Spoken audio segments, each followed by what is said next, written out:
Hello everyone, it's NerdGasm, back with another comic book review. The Tim Burton Batman movies are two of my favorite adaptations of The Dark Knight outside of comics, though they take some liberties surrounding the character and his universe at times. The entertaining and eccentric performances in them, on top of their distinct, stylized visuals, make them two of the most memorable and impressive superhero films ever released in my opinion. Many feel that the original Batman film franchise went downhill after Batman Returns. In the many years since its release, fans of the Tim Burton movies had always speculated what a true third film would have looked like if the director had been kept on and Michael Keaton had reprised his role as the Dark Knight. In 2021, we would see a limited series comic book released entitled Batman '89, which was as close to a third film as we were gonna get. Originally pitched in 2015 by artist Joe Quinones, Batman '89 was intended to be a continuation of the Tim Burton Batman universe, just in comic book form. It was to reimagine various characters, supervillains, and other concepts that would have been featured in a third Batman movie had it been released. The Batman '89 project would be cancelled by DC Comics, though, for whatever reason, and was believed to have only come back and materialize due to the return of Michael Keaton as Batman in the upcoming Flash movie, set to release later this year. Batman '89 is a really intriguing concept. I've always wondered what a third Tim Burton Batman movie would have looked like, and getting to see some of the elements of it survive and be immortalized like this is really cool, even if it is just a comic. The story feels authentic to its source material because it was written by the screenwriter of those first two Batman films, Sam Hamm. The artwork by Quinones also provides greater consistency with the original movies, more so than their sequels, Batman Forever and Batman and Robin did. We see the return of Harvey Dent in this comic, and his appearance is modeled after Billy D. Williams, who played the character in the 1989 film.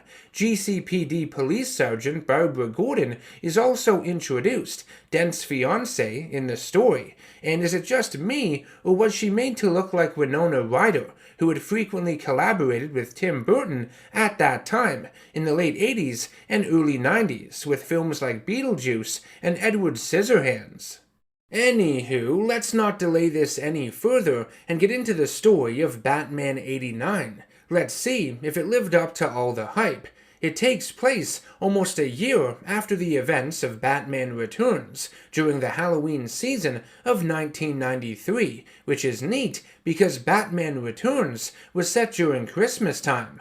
I would even accept the notion of this comic taking place in late 1995, the year the third film in the franchise, Batman Forever, was released, with Batman '89 essentially taking its place in the timeline. At one point in the story, there is a game station on display in a shop's window, clearly modeled after the original Sony PlayStation, which came out that same year, at least in North America. Since the events of Batman Returns, Gotham City has fallen into chaos. Gangs of criminals dressed as the Joker and groups of vigilantes dressed as Batman are at war with one another. Riots and burglaries ensue, and both factions end up committing crimes because the masks they wear hide their identities, and they don't fear any consequences. They have become corrupted by the mask's power. The National Guard is called in to fight back these gangs, and a curfew is put in place throughout the city. Orders are sent out to capture the real Batman, dead or alive, as he is being held responsible for the existence of these copycat groups. The Gotham City shown throughout this comic doesn't look very similar to the Gothic one from the Tim Burton movies, and I think some sort of issue regarding royalty fees might be to blame. Warner Brothers is usually pretty protective of its properties as well, and gives guidelines for creators to follow, so maybe that might have been it too. Gotham is made more Art Deco in this comic, like the one found in Batman the Animated Series. Some of its design elements borrow heavily from the show, and I think this aspect of it soured some people. It was a puzzling direction to go in, that's for sure. We wanted the darker and more atmospheric Gotham we had seen in the Tim Burton movies. This one has far less personality and appeal.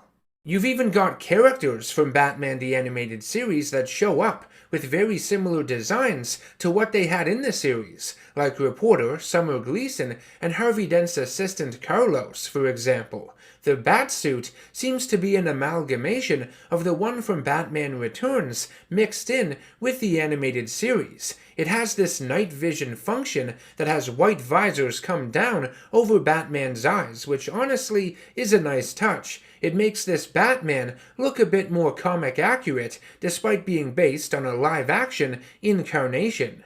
In Batman 89, Gotham's district attorney, Harvey Dent, has gone after Batman, as well as Commissioner Gordon. He believes the vigilante has hidden behind his mask, just like the rest of the criminals in the city, and has not been made accountable for his actions. He also believes that Batman is not just a single man, but many, a personal hit squad employed by Gordon. How else could Batman survive so much physical punishment? Dent calls on the city council for a vote of no confidence to remove Gordon from his position as police commissioner. We learn more of Harvey Dent's backstory. He grew up in Burnside, a run-down and poverty-stricken section of Gotham City that has a predominantly black population. Living the life of a rich socialite has been a way for him to put on his own mask, a different face than the one he had growing up. Batman 89 does a pretty good job tackling social issues, centering around the divide between social classes, privilege, and race relations. The idea that there are two sides of Gotham City, two versions very few people know about and understand, and I thought that was very interesting. One night, while patrolling Burnside, Batman follows a young thief back to his apartment that had just stolen diapers for a crying baby. He asks where his mother is, and gets lured by a voice resembling a woman's to the fire escape. Batman is then ambushed and attacked by another masked vigilante, who knocks him off of the fire escape. Though Batman manages to catch himself with his grappling hook, he slams into the wall below, which dazes him for a second. Members of the National Guard walking the streets see Batman and open fire. Batman uses a flash grenade to avoid the hailing bullets, but while propelling himself to the building's rooftop with his cable, the young thief he had followed is caught in the crossfire, who had been watching from the fire escape, and falls off of it to his death.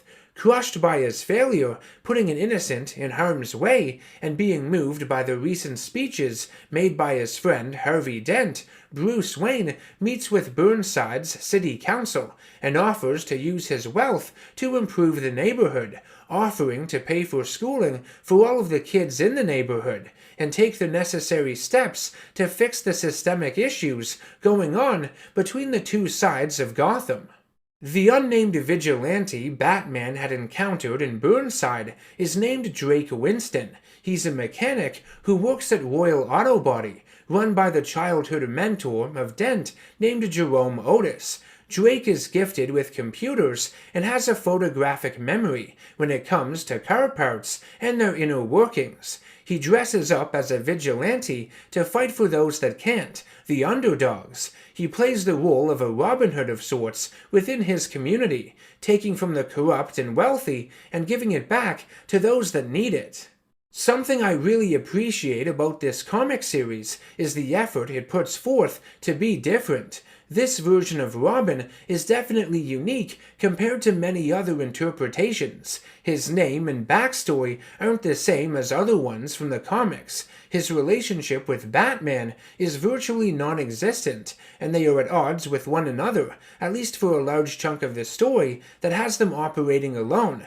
And I also really love his design and costume, the green and yellow color scheme, the hood and face mask. This would have been really awesome to see in live-action form. I do hate that he is never officially called Robin, though. The comic does allude to it, with the citizens of Burnside referring to him as a Robin Hood, and Drake caring for birds on the roof of Royal Auto Body, but the actual title is never bestowed upon him, or accepted for that matter. In case you were wondering, the R insignia on his costume is just taken from the logo of the auto shop, from one of his uniforms. That's its only real significance. Royal Auto Body would come under attack by Batman impersonators, who managed to track Drake down after he had stopped a robbery they had committed earlier. The Batman gang would set fire to the garage, and when Bruce Wayne, concealing his identity with a ski mask, tries to stop them, he finds that they have already been subdued by Selina Kyle, Catwoman, who had escaped death at the end of Batman Returns. Harvey runs into the auto shop to save Drake, but is knocked unconscious after falling down a weakened stairway. He lands face down near several car batteries, leaking sulfuric acid. Bruce and Drake are able to pull Harvey out of the burning building, though geez, they could have at least tried picking him up, don't you think? They didn't need to grind his face off the ground like that. God. Harvey becomes horribly disfigured as a result. Dent is taken to a nearby hospital, and we learn that the acid has also entered his respiratory system, damaging his brain, as well as his vocal cords. Bruce Wayne attempts to save his friend, offering to pay for any surgeries and psychological assistance he may require during his rehabilitation.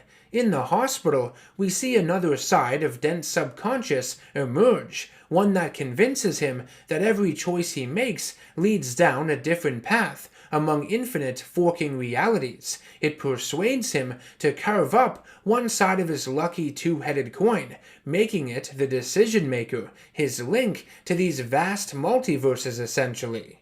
I like the spin this comic gives to the Two-Face character. The multiverse angle is unique, and one I don't think has really been explored before with him, at least not to this extent. It helps this version of Two-Face stand out a little bit on its own, in a sea of so many others. How the comic depicts Harvey Dent prior to his transformation is kind of contrived and out of left field though. It doesn't feel as much like a natural continuation of what had been established with the character in the original 1989 film, at least in my opinion.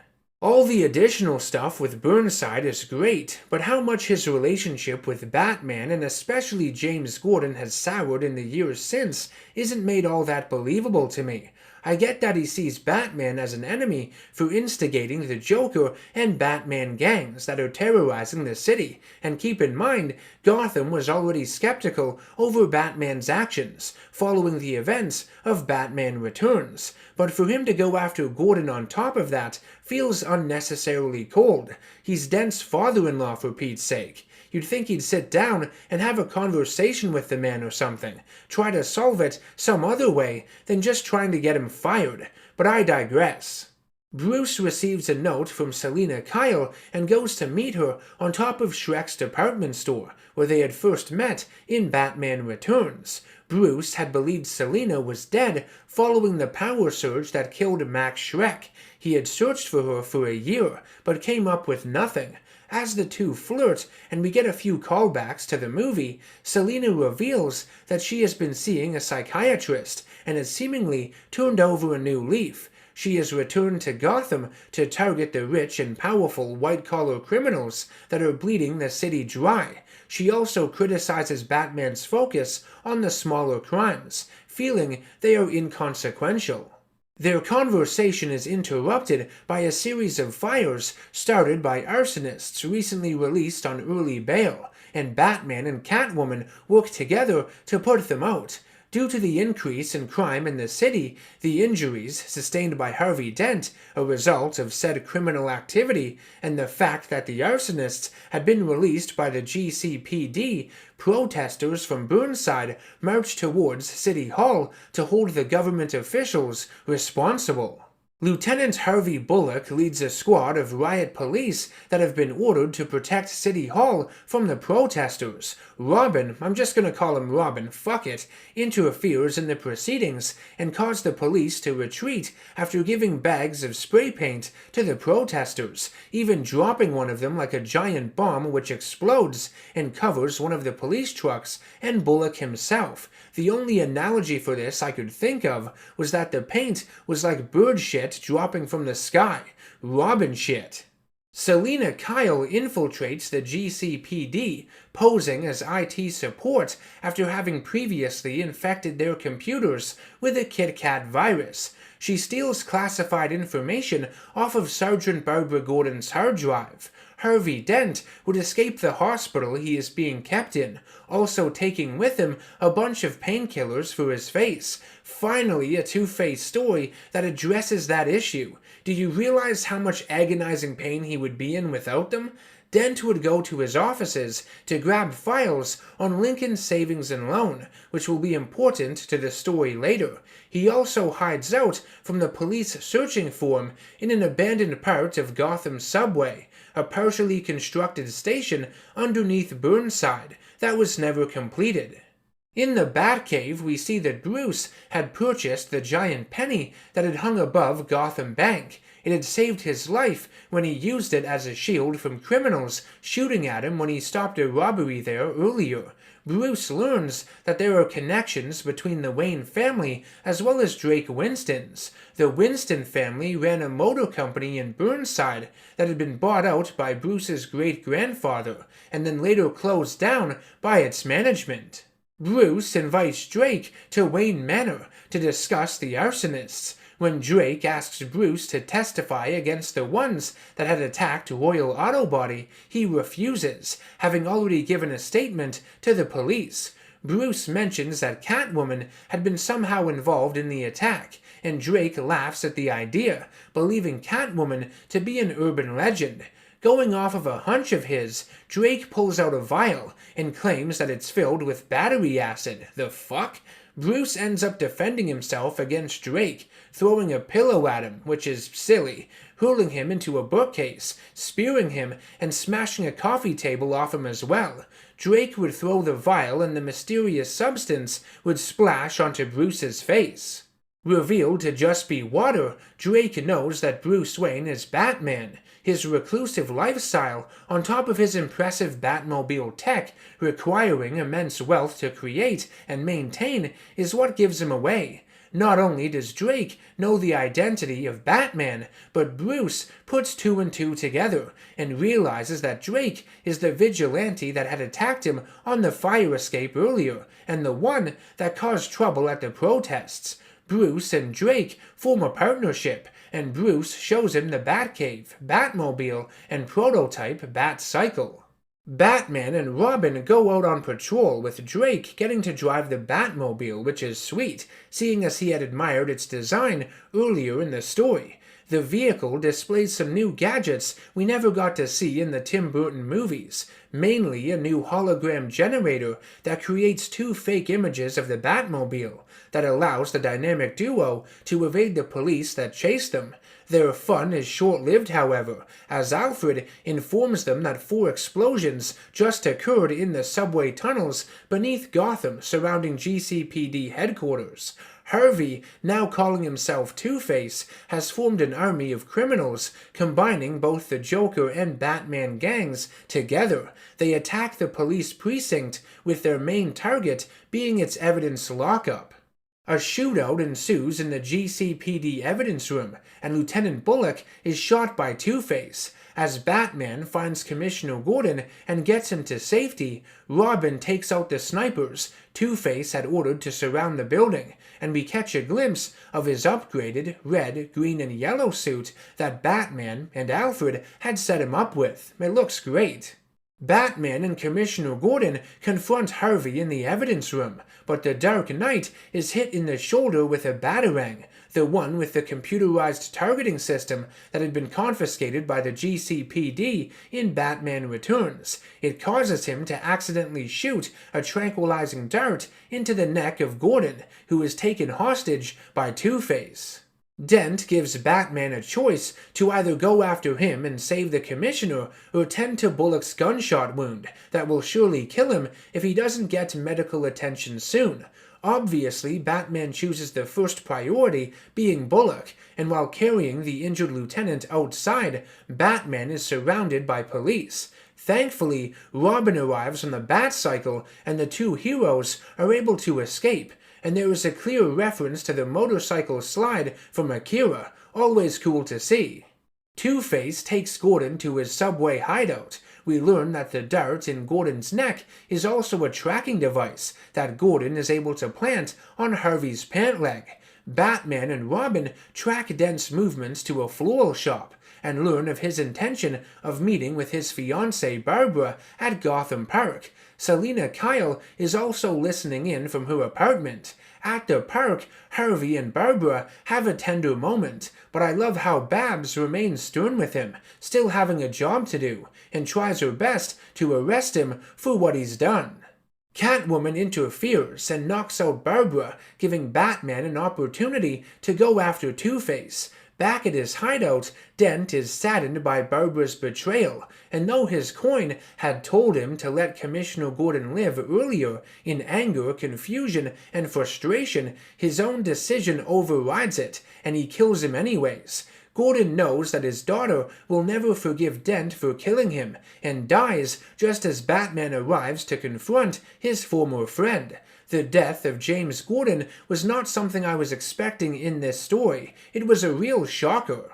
The Dark Knight tries to reason with Harvey, but Dent runs away holding a briefcase. After getting tripped with a rope batarang, Two-Face detonates a series of explosives in the subway tunnels, which cause them to collapse. Batman is trapped under the debris, and I love how you can see some eye makeup around his one eye, where his cowl is ripped. It's here where Two-Face learns Batman's secret identity. Robin and Catwoman rescue Batman from the rubble and take him back to the Batcave. When Bruce awakens in his bed, he is surprised to find Selina there waiting for him. She tells him that a financial company in Gotham called Lincoln Savings and Loan had orchestrated a bank heist and had been running federal aid funds through various mob rackets, lining the pockets of several political figures in the city. A briefcase in Dent's possession contains evidence against these politicians, and Harvey plans on using it to blackmail them. Two-Face meets with Gotham's most powerful mobsters and politicians, and orders them to drop all charges against him and clear his name.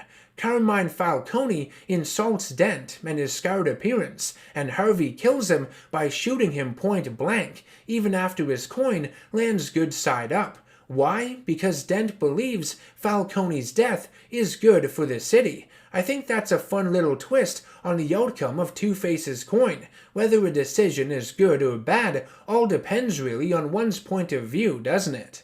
Harvey would go confront his mentor Otis at the rebuilt auto shop, but after Otis basically disowns him as a human being, and really the entire Burnside community has disowned Dent due to his recent actions, Harvey decides to kill Otis too, and frames Drake Winston for his death.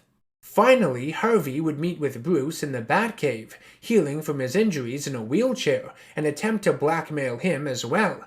Two-Face agrees to keep Batman's secret identity safe, but only if the vigilante becomes his personal bodyguard and enforcer.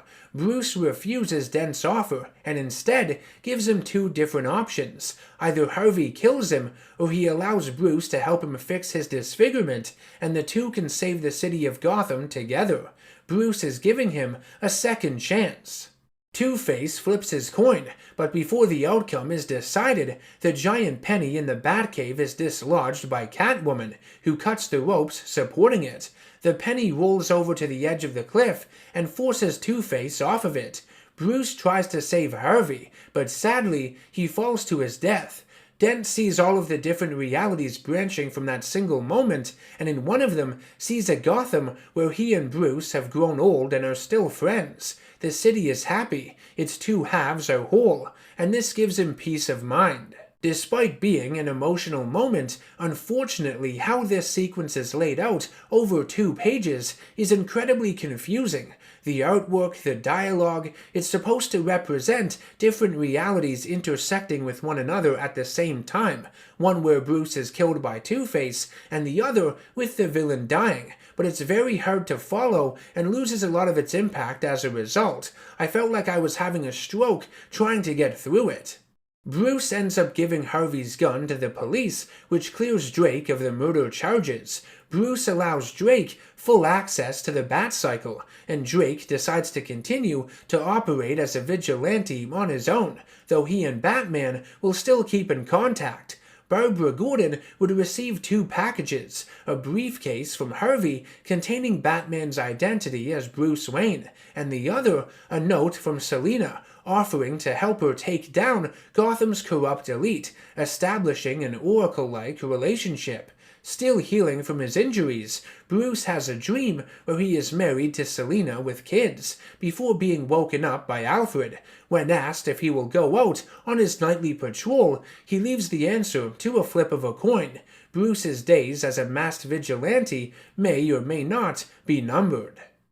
For the most part, I enjoyed the story of Batman '89. The Tim Burton films are 2 of my favorites in the superhero genre, and Michael Keaton is still one of my favorite live-action Batmans as well. This series felt like a natural continuation of Batman and Batman Returns that implements a lot of the story threads that were going to be featured in a 3rd Batman movie, had Tim Burton directed it. I'm sure it wouldn't have played out exactly like this, of course. Alterations would have been made to the real thing, but at least it feels somewhat authentic. I think having it written by the original screenwriter definitely helps. I like how Batman '89 incorporates many new and familiar characters into this universe. I like how the return of Catwoman is handled, the debut of Robin, and the reintroduction of Harvey Dent, who seemingly disappeared from Gotham after the original movie, without an explanation given in Batman Returns. Some of the Two-Face stuff in this story is really awesome, and like I had mentioned, the multiple realities angle given to him allows this version of the villain to stand on his own a little bit from others. But I have to admit, the final issue of Batman '89 is very anticlimactic and does the rest of this story a disservice. The death scene of Two-Face is made really confusing with how poorly it's laid out. It's very hard to follow. The fact that the final confrontation between Batman and Two-Face happens in the Batcave too, with Bruce in a wheelchair, injured, also makes it feel very low energy, low stakes. If this were the actual ending of a superhero film, I think a lot of people would leave the theater dissatisfied. I feel like the ending of this story should have happened in the subway. That's when Gordon died, and that's when Batman's cowl was damaged and revealed his identity. I think having Two-Face do himself in with the tunnel collapse would have been far more fitting than the ending we eventually got. You could have still given him a death that was emotional, trapped under the rubble, a back and forth with Bruce that had Harvey see the beautiful alternate reality. It would have been great, and it would have made Two-Face's death here different from the ones that have had him fall, like in Batman Forever and The Dark Knight, to switch it up a bit. I know comparing comic books to movies is unfair because they are vastly different forms of media. One can accomplish things the other cannot, and vice versa. But honestly, I think Batman Forever is a stronger story than Batman '89. Maybe not all throughout, but the film does leave you with a more satisfying conclusion than the comic does. I think Batman '89 was extended 1 or 2 issues longer than it needed to be, which weakened the final product in the end. I don't hate it, I like a lot of things it has to offer, but it is inferior to the story of the Batman Forever film, and even some of the other stories that have been told featuring Two-Faces that never saw the light of day, like the lost episode of the Batman '66 comic, for example. Batman '89 is not bad. Some of the story ideas here are really cool, and the artwork is amazing, but I get a sense that the ending was sorta rushed. It just leaves you wanting a bit more is all. It traded what I feel would have been a more impactful ending for one that was artificially extended and a bit more contrived feeling. I don't know.